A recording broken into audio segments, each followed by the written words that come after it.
नमस्कार, मैं हूं आपके साथ प्रदीप आजाद। किसी शायर ने भी क्या खूब कहा है, सच कहूं तो सवाल करते हैं लोग, सच कहूं तो सवाल करते हैं लोग, चुप रहूं तो इस्तेमाल करते हैं लोग। और वाकई सियासत में अक्सर ऐसा होता है।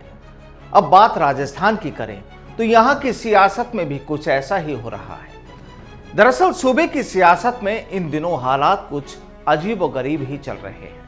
यूं तो सूबे के मुखिया ने अपने अंदाज में अपनी बात भी कह दी है, लेकिन रीट पेपर लीक मामले में जिस तरह से सूबे की सियासत का पारा चढ़ा हुआ है, अब उसमें विरोधी पार्टी के नेता सूबे के पूर्व डिप्टी सीएम सचिन पायलट को भी आड़े हाथों ले रहे हैं।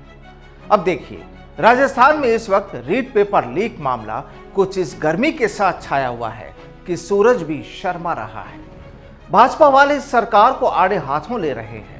आरोप प्रत्यारोप का दौर लगातार जारी है, लेकिन वहीं स्पेशल ऑपरेशन ग्रुप की कार्रवाई भी रोज नए राज खोल रही है। तमाम तरह की बातें हो रही है। भाजपा के किरोड़ीलाल मीणा ने भी मोर्चा खोला हुआ है, तो भाजपा सूबे के कई इलाकों में सरकार के खिलाफ प्रदर्शन करने पर भी आमदा है।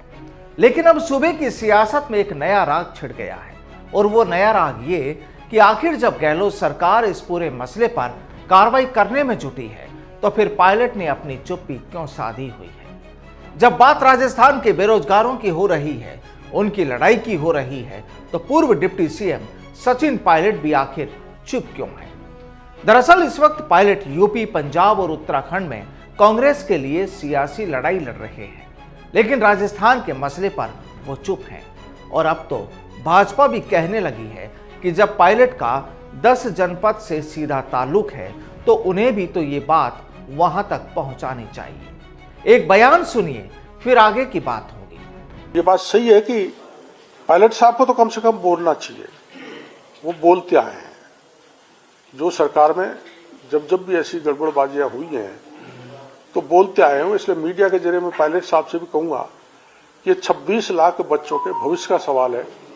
उनको ये मामला 10 जनपद तक उठाना चाहिए। उनकी पहुंच 10 जनपद तक है, और मुख्यमंत्री जी से भी बात करनी चाहिए। वो क्यों चुप है, मेरी समझ से बाहर है।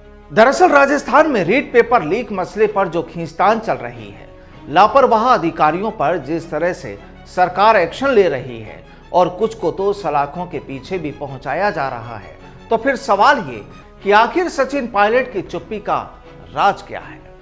विपक्ष की नजरें अब केवल गहलोत ही नहीं बल्कि पायलट पर भी टिकी है। लेकिन इन सभी सियासी पैंतरों के बीच फिलहाल तो परेशान है राजस्थान के वो अभ्यर्थी, वो बेरोजगार जो इस पूरे जाल में फंसे हुए हैं। नमस्कार।